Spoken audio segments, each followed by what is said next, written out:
Okay, today we are going to be working through CC1 3.1.5 review and preview. For problem 73,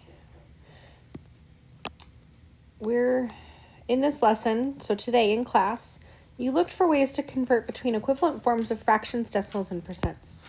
Using the portions web, write the other forms of the number for each of the given portions below. Show your work so that a team member could understand your process. So as a reminder, our portions web is that triangle. 4/5 is my portion. I need to find my decimal and my percent. So I could use a calculator. 4/5 equals 4 divided by 5.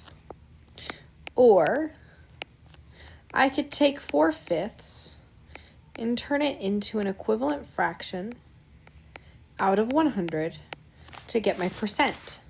So 5 times 20 is 100. 4 times 20 is 80. So my fraction is 80 hundredths, which as a decimal is 80 hundredths. As a percent, that's 80%. I need to write it with words, so I could write 8/10, or I could write 80 hundredths. It is up to you. Both will work. Or 0 and 80 hundredths.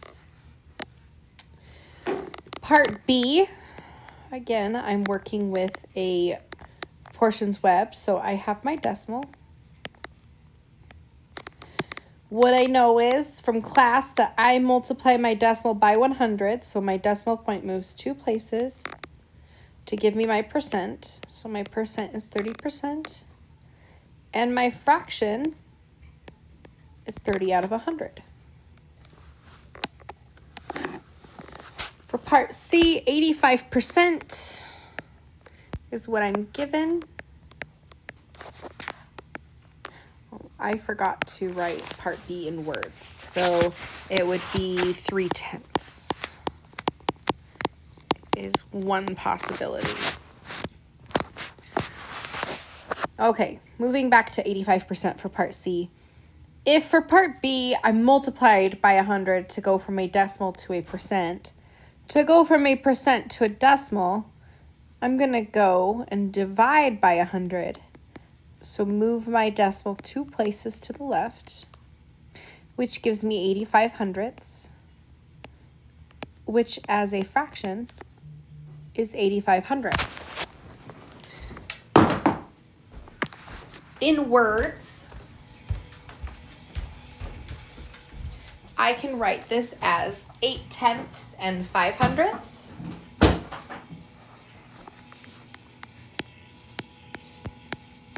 Eight-tenths and 5 hundredths. I could write 85 hundredths. I could write 0 and 85 hundredths. They all work.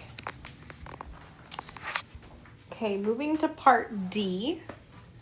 Write 1 and 23 hundredths. So 1 and 23 hundredths as a percent, as a decimal, and as a fraction. So I have 1 and 23 hundredths. That's my decimal. To go to my percent, again, I move it 2 places to the right because I'm multiplying by 100, which would be 123%. And if it's 123%, percents are fractions out of 100 always. And it's already written as words in the problem. Okay. Moving on to problem 74. So yesterday in class, we did a Guess My Decimal game where I came up with the decimals. This time, Maya and Logan came up with a Guess My Decimal game just for you. So they're going to give you some clues and you have to figure out what number they're thinking of. Okay, So Maya gives you this clue. The decimal I am thinking of is 3/10 greater than 80%. What is my decimal? So one of the first things that you noticed I did, I underlined 3/10 greater than and 80%. So I'm going to write down 3/10 and 80% as a decimal. So 3/10 just looks like this. 80%, I move my decimal 2 places to the left because I'm dividing by 100. So I'm left with 0.80 or 8/10 or 80 hundredths. Greater than, this means that I'm going to be adding them together. So 8/10 plus 3/10. 8 plus 3 is 11. 1 plus 0 is 1. So Maya is thinking of 1 and 1/10. Okay, moving to Logan. So Logan is continuing the game. His decimal is 3 hundredths less than 3/10. So just like part A, I'm going to write 3 hundredths as a decimal and 3/10 as a decimal. Now, greater than meant to add, so less than must mean to subtract. Now, I'm not subtracting 3/10 though. It says the decimal is 3 hundredths less than 3/10. So I am starting with 3/10 and I am going to be subtracting 3 hundredths. I cannot take 3 away from 0. I have to borrow, add my 1. 10 minus 3 is 7. 2 minus 0 is 2. I bring down my decimal, and 0 minus 0 is 0. The decimal that Logan is thinking of is 0 and 27 hundredths. On the other side, we have problem number 75. Amanda and Jimmy have jobs as dog walkers. Examine the graph at right and answer the following questions. Part A, who has more hours of dog walking? How do you know? Well, in order to figure this out, I'm going to look on the axis that has the hours of dog walking, which is my x-axis. Now, the person with more hours of dog walking is going to be further to the right than the other person. So if I look at my graph, Amanda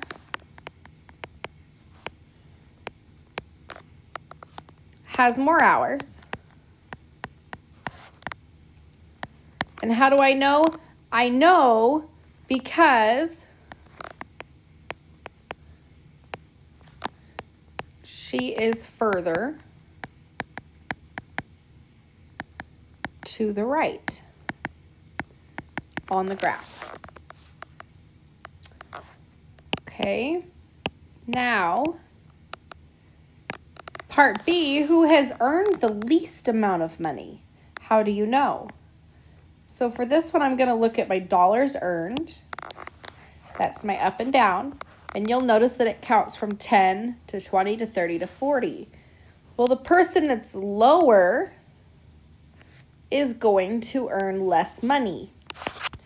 So according to this graph, Jimmy's earned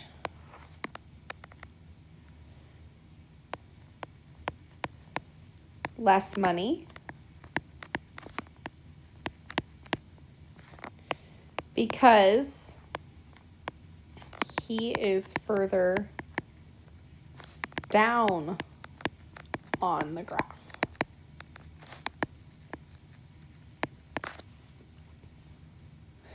Part C, are both students earning the same amount of money per hour? Show your work to justify your answer. Well, I'm going to draw on my homework a bit. So I'm going to draw a line from Jimmy down and from Jimmy over. Okay? So Jimmy makes, from this graph, about $10 for 2 hours of work, which in that case would be $5 per 1 hour. If I draw a line from Amanda down, it's about 3 hours for about $20 to $21 per 3 hours. So Amanda is about $21 for every 3 hours, roughly. Again, it's an estimate because I'm counting by tens up and down. Okay, on my y-axis, I'm counting by 10, so it's hard to tell exactly where it is without having the numbers there. But 21 divided by 3 is about $7 an hour. So, no, they are not making the same amount of money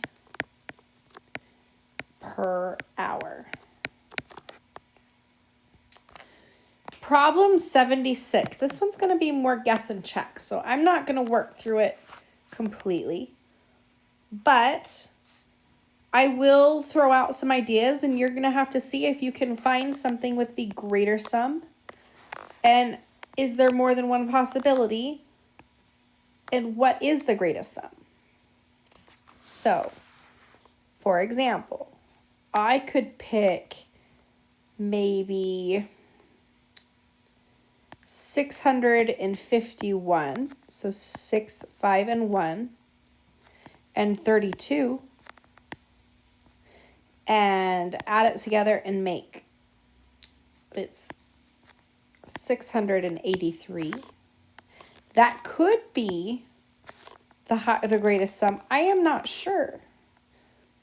Okay, so I'm going to leave that for you to find out, but I know from when we've done this before, we want that greatest number to be in my hundreds place, 651. That's the largest hundred I can make. Versus if I go to part B, I need to make the smallest sum. Maybe I do 123 plus 56 because 56 is smaller than 65. 6 plus 3 is 9. 5 plus 2 is 7. 1 plus 0 is 1. That's 179. Is that the smallest sum? How do you know? Problem 77, I'm going to use the distributive property to rewrite each product below and then solve my answer or simplify it. So for part A, it's 28 times 60 plus 3.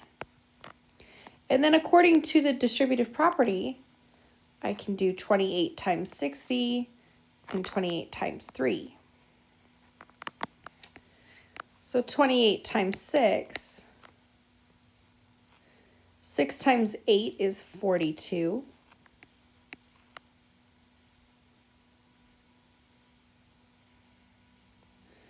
6 times 2 is 12, plus 4 is 16.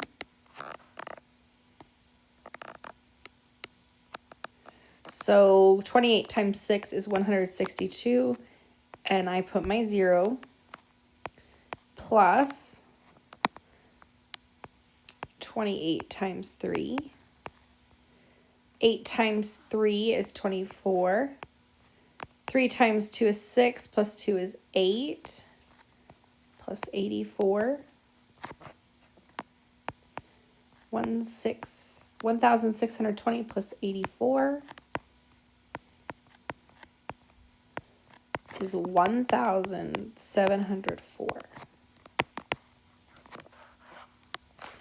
I'm going to do the same thing for part B. I'm going to do 17 times 50 plus 9. I do 17 times 50, or 17 times 5. 7 times 5 is 35. 5 times 1 is 5, 6, 7, 8.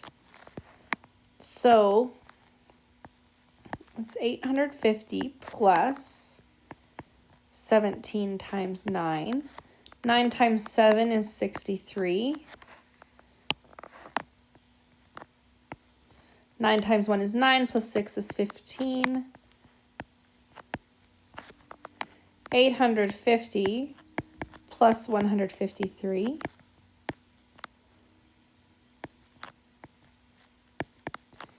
is 1,003.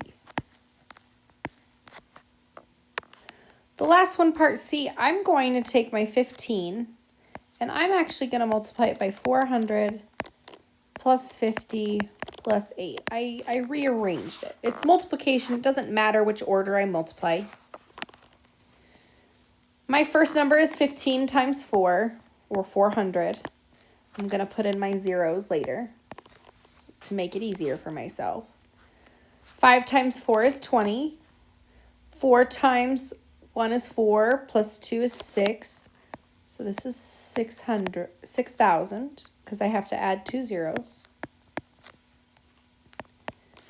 Plus, I can take 60 plus 15 to get to 15 times 5.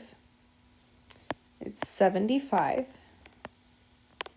plus my 0 right there, plus 15 times 8. 8 times 5 is 40.